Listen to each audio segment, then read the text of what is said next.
Good afternoon, everyone. Today we are doing class 8 SST chapter 2 reshaping India's political map important notes part 2।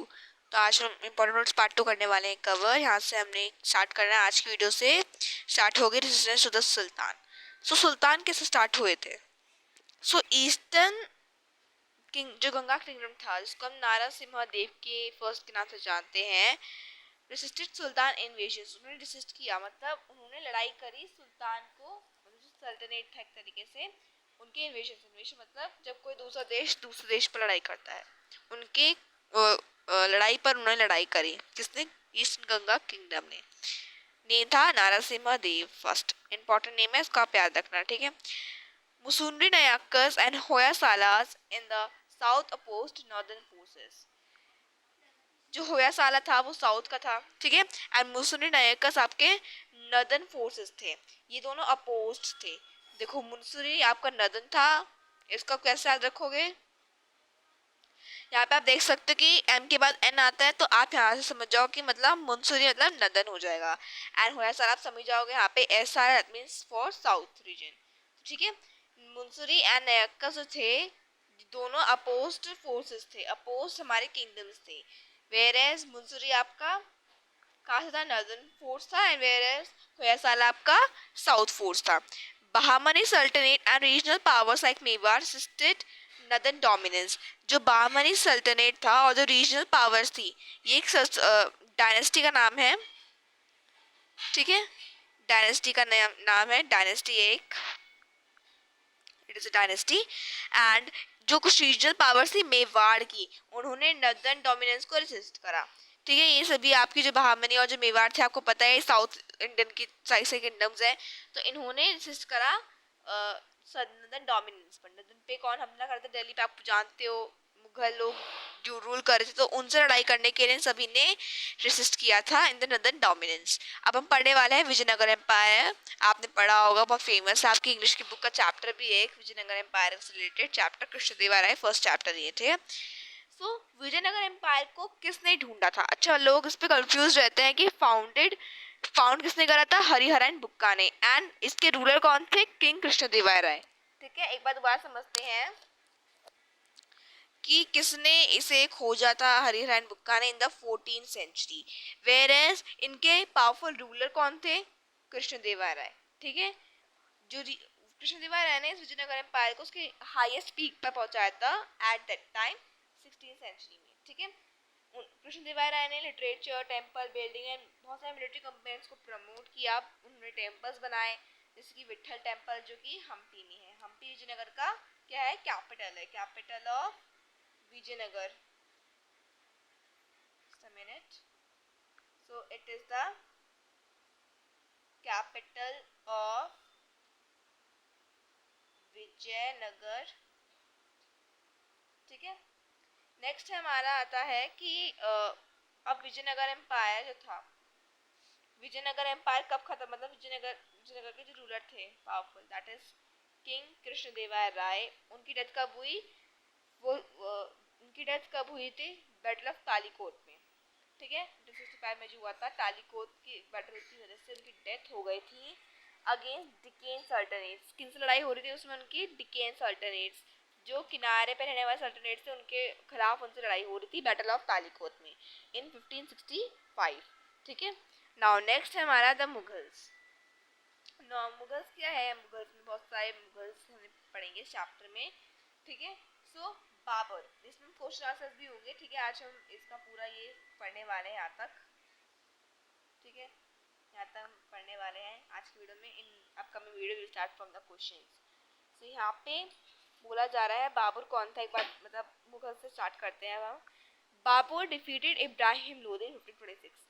Babar ने इब्राहिम लोदी को क्या करा था? हराया था फर्स्ट बैटल ऑफ पानीपत में।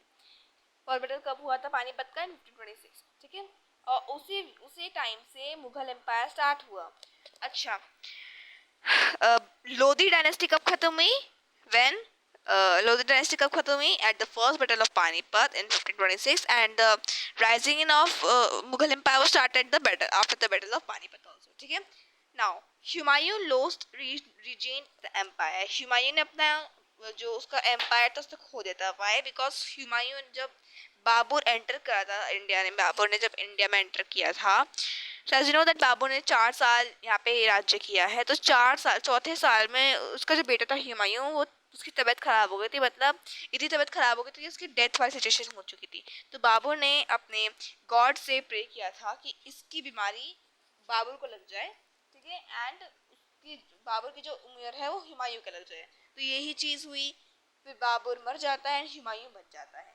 अब हम अकबर के बारे में पढ़ते हैं। अकबर 1695 तक इन्होंने रूल किया। इन्होंने अपने एम्पायर को एक्सपेंड किया एंड अपनी पॉलिसीज को इंट्रोड्यूस किया। टॉलरेंस, जिजिया को, जो जिजिया टैक्सेस को प्रमोट किया, एंड मेन जो चीज़ थी सिलाइकुल, इसी की वजह से हमारा जो रिलीजियस टॉलरेंस है वो कम हुआ, मतलब हुआ, ज़्यादा हुआ। पैट्रोनाइज्ड आर्ट, आर्ट को उन्होंने बहुत ज़्यादा बढ़ावा दिया। लिटरेचर, आर्किटेक्चर और संस्कृत टेक्स्ट को उन्होंने पर्शियन में चेंज करवाया। शाहजहां ने ताजमहल को बनवाया था at the period of artistic excellence. Aurangzeb सबसे ज़्यादा स्ट्रिक्ट रूल रखने वाला इस्लामिक में माना जाता है। उसने एम्पायर को एक्सपेंड किया, लेकिन उसने जिजिया को रीइम्पोज, मतलब जिजिया को मना करा, म्यूजिक को बैन किया, ठीक है, एंड भेदभाव करे सिख्स में, हिंदूज में एंड सूफीज में, ठीक है।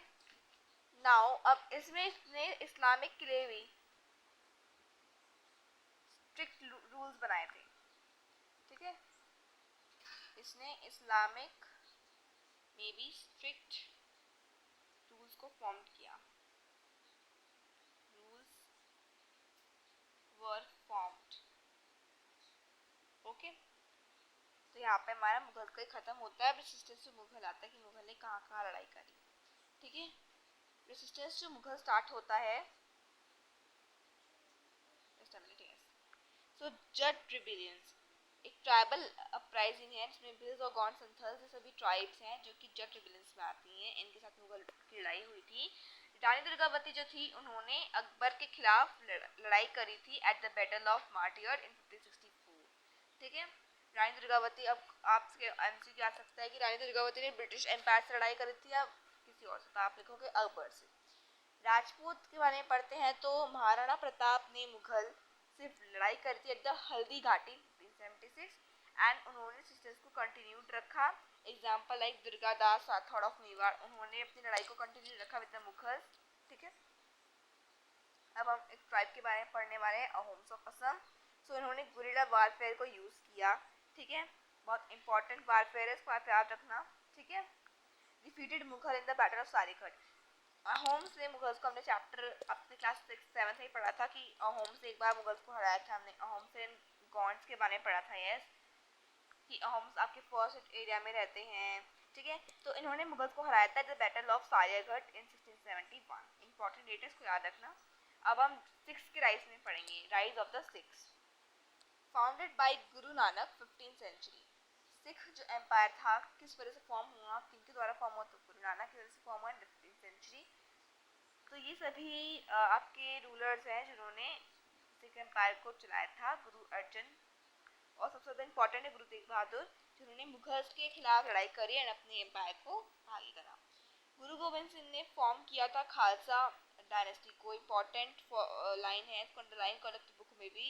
1699 में इन्होंने खालसा डायनेस्टी को, किसने, गुरु गोविंद सिंह ने फॉर्म किया था, okay. He form the dynasty in 1699 which is Khalsa.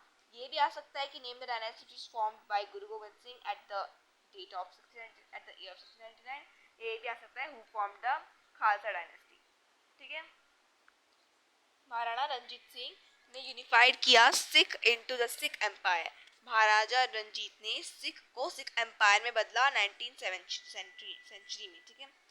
Now let's move on next topic which is administration, ठीक है। नाउ एडमिनिस्ट्रेशन में अंडर दिल्ली सल्तनत में, मतलब दिल्ली सल्तनत में एडमिनिस्ट्रेशन कैसे करा जाता था, थ्रू एकता सिस्टम एंड बहुत सारी चीज़ें थी। Sultan had absolute power assisted by ministers. सुल्तान के पास बहुत सारे मिनिस्टर्स हुआ करते थे, अच्छा इन पे पावर ज़्यादा रहा करती थी। एकता सिस्टम, ठीक है, जिसको हम नोबल्स कहते हैं, एकतादार्स कहते हैं, टैक्स कलेक्ट करते थे एंड मुगल एम्पायर को दिया करते थे, ठीक है। Under Mughals Akbar introduced, under Mughals girls के अंडर में अकबर ने क्या इंट्रोड्यूस किया, दीवान, एक फाइनेंस, ठीक है, मीर बख्शी, आर्मी एंड सदर, दिस इज जस्टिस। ये सभी आपकी वर्ड्स हैं जो कि आपकी अरेबिक है। किसने इंट्रोड्यूस किया था, अकबर ने इंट्रोड्यूस किया था। दीवान को फाइनेंस कहा जाता है, मीर बख्शी को आर्मी के लिए, एंड सदर को जस्टिस के लिए। मनसबदारी सिस्टम आप जानते होंगे, ऑफिसर्स होते हैं जो कि ट्रूप्स जो होते हैं पार्क को मेंटेन करते हुए चलते हैं। एंड टोडर माल जो था अकबर का रेवेन्यू रिफॉर्मर था, लैंड सर्वर और क्रॉप प्राइसिंग वाला था। अकबर को सब चीज़ें डिटेल में बताता था कि कहाँ जगह टैक्स नहीं आया है, ये चीज़ नहीं आई है, ठीक है। अब हम पढ़ने वाले हैं पीपल्स लाइफ एंड इकोनॉमी। इन सभी चीज़ों की वजह से पीपल की लाइफ कैसे इफेक्ट हुई। Now people's life and economy, agriculture जो था वो बेस था वहाँ के उस ज़माने में। एग्रीकल्चर, इरिगेशन, इन्होंने प्रोडक्टिविटी को इंक्रीज किया था at that time. Major crops हुआ करती थी Asian times, that was rice, wheat, pulses, cotton, sugar cane. जो टेक्सटाइल और जो शिप बिल्डिंग और जो मेटल वर्क्स हैं उस टाइम फ्लरिश्ड हुआ करते थे।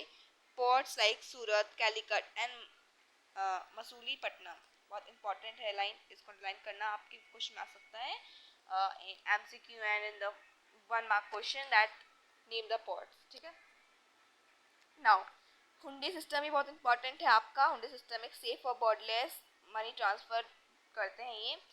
टेम्पल्स जो हुआ करते थे उस ज़माने में इकोनॉमी और लर्निंग कल्चर के लिए सेंटर्स हुआ करते थे। इकोनॉमी में कैसे हुआ करते थे, बिकॉज वी नो दैट वहाँ पे हम कल्चर को सीखते हैं, अपने कल्चर्स को।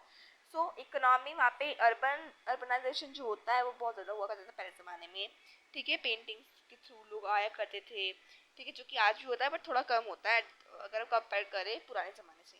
अब आर्ट और जो आर्किटेक्चर था उस टाइम बहुत ज़्यादा हुआ करता था। ताजमहल अगर आप रेड फोर्ट और नीचे पेंटिंग्स देखोगे आपको दिखेगा कि वहाँ पे उस टाइम कितनी कलाकारी करी गई थी। छेनी हथौड़ा लेके जो वहाँ पे पेंटिंग्स बनाई गई थी, अगर आप देखोगे पुराने मॉन्यूमेंट्स आपको दिखेगा, ठीक है। नाउ की टेक अवेज जो इम्पॉर्टेंट है, जो आपको की अंडरलाइन करनी चाहिए, लाइक फॉरेन इन्वेजन्स ने हमारे इंडियन पॉलिटिकल मैप को रिशेप किया था। जो रिलीजियस टॉलरेंस और जो परसिक्यूशन थे वो कॉमन हुआ करते थे, लेकिन कुछ रूलर्स ने टॉलरेंस को प्रमोट भी किया।